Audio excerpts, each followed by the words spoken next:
On.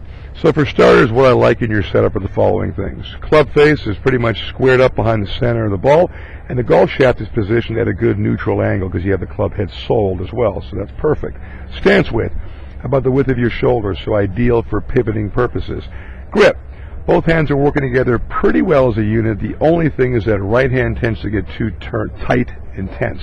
And you can see, all I can see is your right arm. Cannot see the leading edge of your left forearm. So your shoulders are lined up open or left of your target, right? We want to square them. So basically by softening that right arm and almost tucking the elbow in a little bit is something I'd like you to practice. Use a mirror at home as a great visual aid to see that and feel that. That'll square up the alignment, and that helps you turn because you can't turn without it because your hands will do all the work, and that means you got to rely on recovery. The other thing I would suggest is just try to make sure that we have a little more flex to your knees. See, your legs are quite straight-legged. So if you have a little more of a knee flex, you'll be a little more balanced, and you'll be more on the balls of your feet as opposed to kind of more on your flats of your feet or heels, right? So it's basically body weight and balance is key for every swing, and a little bit of upper body alignment are how you want to practice to prepare with. We're going to watch how you take the club back in the positions that you're in.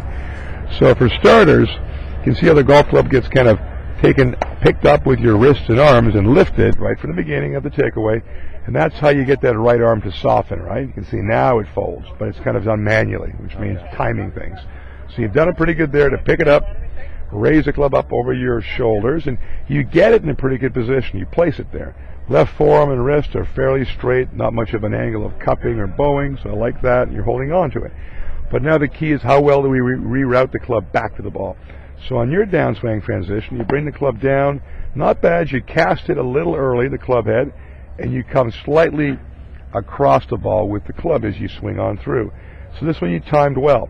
Finish is good too, but we don't want to rely on as many moving parts. The less moving parts, the better. So better setup, we make a good shoulder turn, swinging the club back in one piece is your goal, like you can see with me to the right, and then turning your lower body through more naturally, and the arms can just follow the ride. And it should be a lot easier to do without all those recovery movements.